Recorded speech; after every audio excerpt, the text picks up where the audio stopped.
있습니다. 오늘 미가서 3장 말씀을 나눌게요. 1절 말씀입니다. 내가 또 이르노니 야곱의 우두머리 들고 와 이스라엘 족속의 통치자들아 들으라. 정의를 하는 것이 너희의 본분이 아니야. 너희가 선을 미워하고 악을 기뻐하여 내 백성의 가죽을 벗기고 그 뼈에서 살을 뜯어. 선한 목자는 사명의식이 분명하다라는 제목으로 말씀을 나누도록 할게요. 미가서 3장에서 선지자는 이스라엘이 멸망한 또 하나의 원인을 고발하죠. 원인이 뭐냐? 우두머리들과 통치자들이 백성의 가죽을 벗기고 있다라는 거예요. 한마디로 말하면 지도자들의 문제이죠.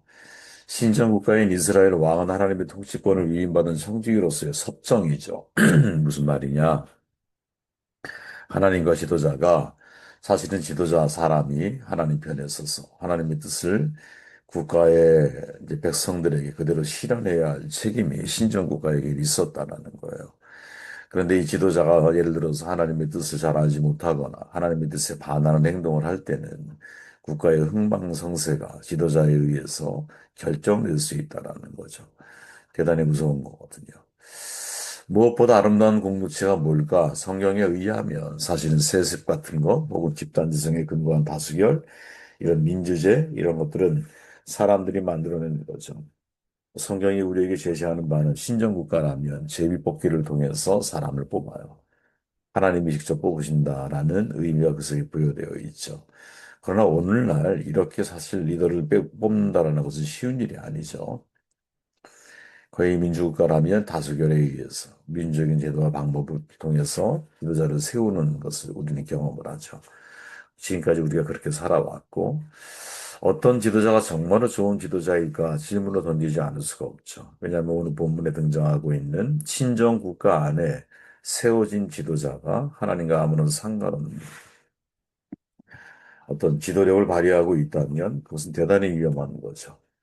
더욱이 하나님과 섭정을 해야 할 지도자가 신정 국가 안에서의 지도자가 백성들의 가죽을 벗기고 그 뼈에서 살을 뜯어서 자기의 배를 유익하게 만드는 일을 하고 있다.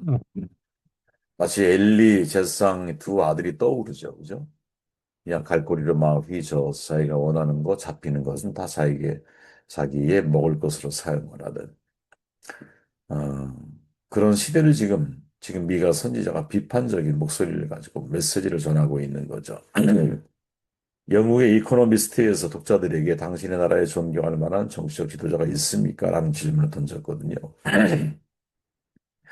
그리고 그 다음 호에 보면 당신 나라에 존경받을 기업인이 있습니까? 이런 질문을 던져요. 이 질문을 오늘날 우리에게 적용을 해보면, 야, 지금 우리가 사는 시대에 참된 지도자를 발견하는 것이 정말 쉽지가 않구나. 이스라엘의 네타냐후 총리, 미국의 도널드 트럼프 대통령, 러시아의 푸틴, 중국의 시진핑, 일본의 타카이치 사나에, 프랑스의 마리안 마크롱, 정말 어떻게 보면 전 세계에서 가장 강한 국가들의 지도자들인데, 과연 이들 중에 어떤 사람이 성경이 말하는 지도자에 가까울까? 이렇게 질문을 던져보면, 이제 선뜻 선택할 수 있는 사람이 많지가 않구나. 그런 생각이 들어요.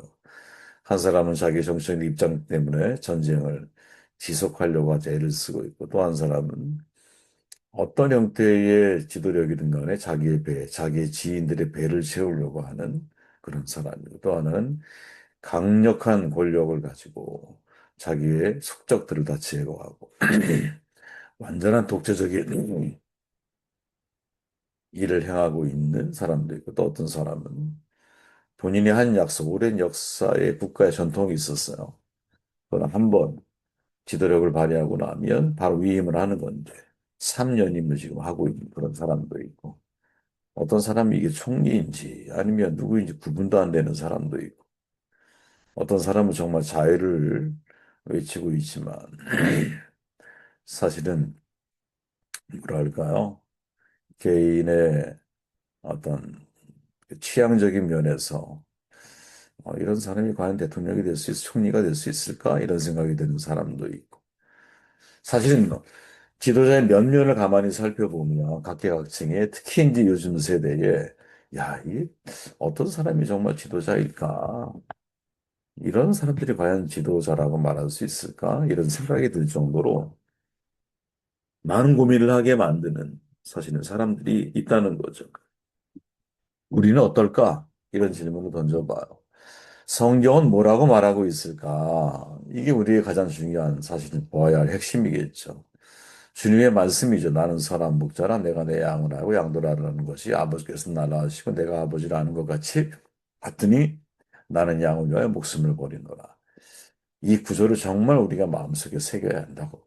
아유, 특히 우리가 그래도 교회 안에서, 그래도 신앙 안에서 하나님이 나에게 어떤 리더십을 맡기셨다면, 그러면 내가 어떤 리더십을 발휘해야 할까라고 질문할 때 가장 근간이 되는 말씀이 뭐냐? 바로 이 요한복음 10장 14절 말씀이라고 저는 아주 확신하거든요.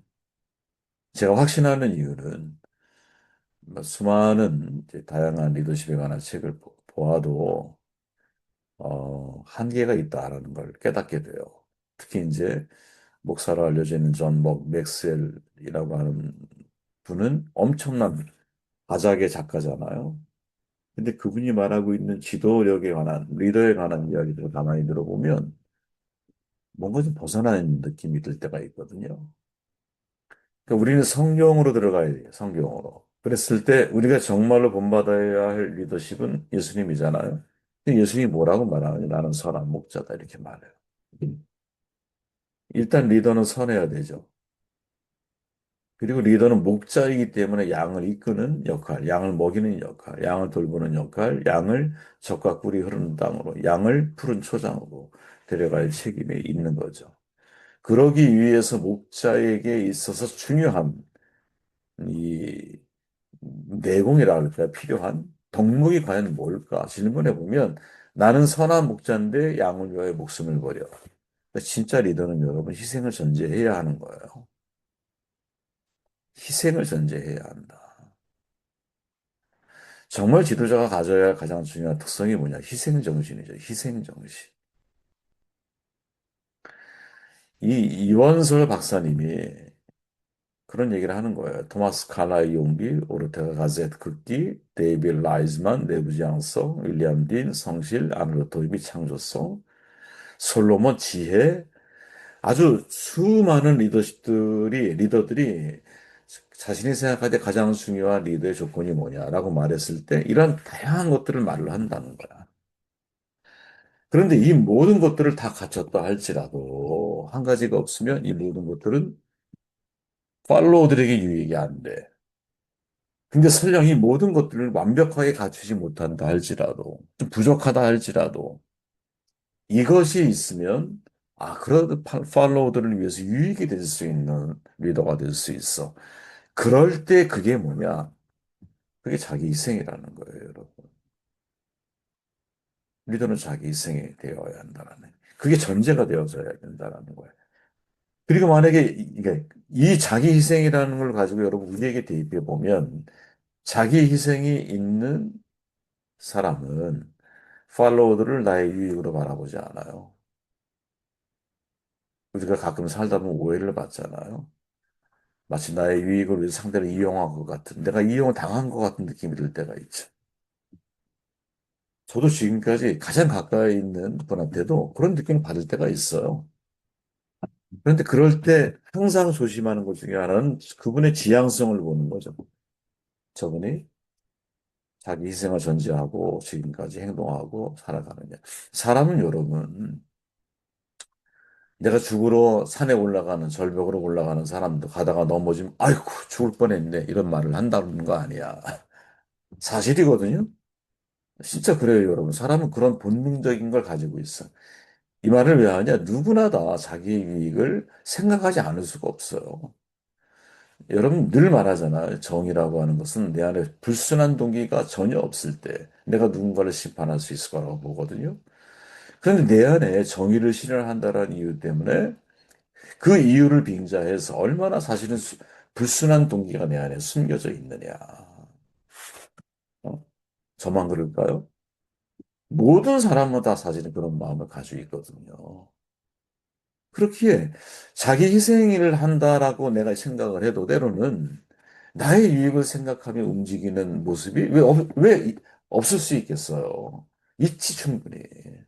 그럼에도 불구하고 저 사람의 삶의 지향성이 자기 희생을 전제로 인생을 살아가려고 하느냐. 그걸 보고 사실은 사람들을 우리가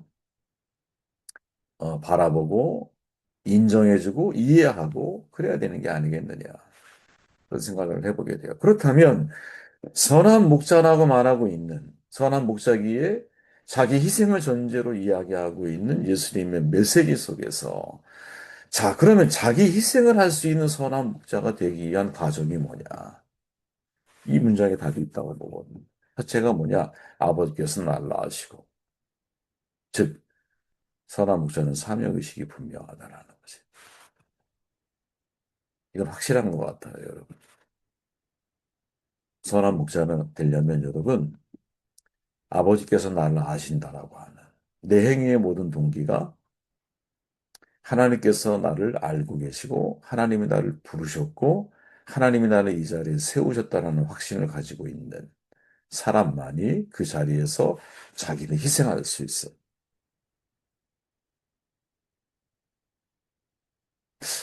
이 사명의식과 자기 희생이 무슨 연관이 있을까? 아니에요, 여러분. 만약에 여러분 내가 희생하고 있는 나의 동기가 그냥 나의 인간적인 국률에서 기인했거나 내가 그 일을 하려고 하는 중요한 목적이 나의 자신감이나 자아 실현을 위해서 그 일을 하고 있다면 거기에서 희생이 이루어지지 않아.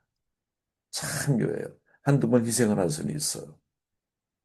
그런데 끝까지 그 일을 위해서 나의 시간을 불태우고 나의 능력을 불태우고 내가 그 일을 위해서 뛰어들 수 있느냐? 불가능하다라는 거예요. 예수님은 여러분 아버지께서 나를 아시고 이렇게 말해요. 아버지께서 나를 아신다. 그 아버지께서 내게 하라고 주신 일이 바로 이 일이다. 자신감이 아니라 주신감인 거죠. 아버지께서 내게 하라고 주신 일이 십자가의 길인 거야. 예, 그게 예수님의 자기 십자가인 거야.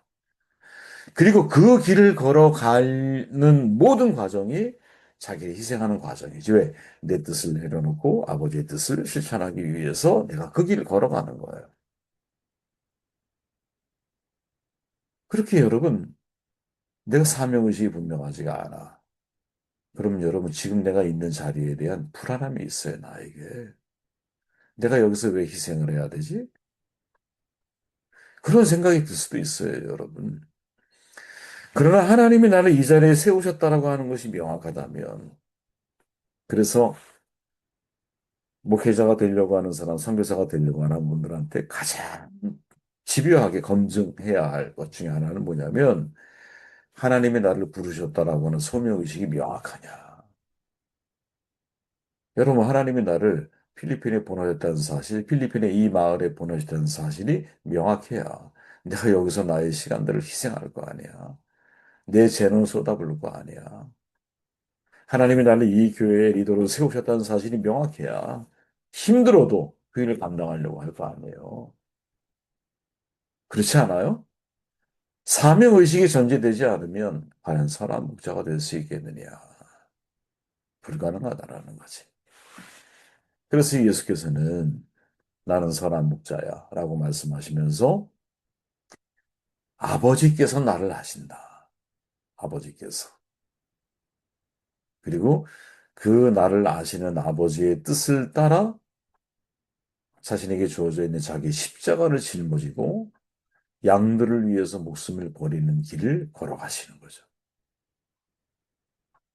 여러분, 여러분대로, 저는 저대로 자기를, 나를 부르심의 자리에 대한 명확한 사명의식을 내가 가지고 있느냐. 그래야 우리가 우리 자신을 희생하며 그 속에서 하나님이 원하시는 것들을 이루어갈 수 있지 않을까 하는 생각을 하게 되었습니다.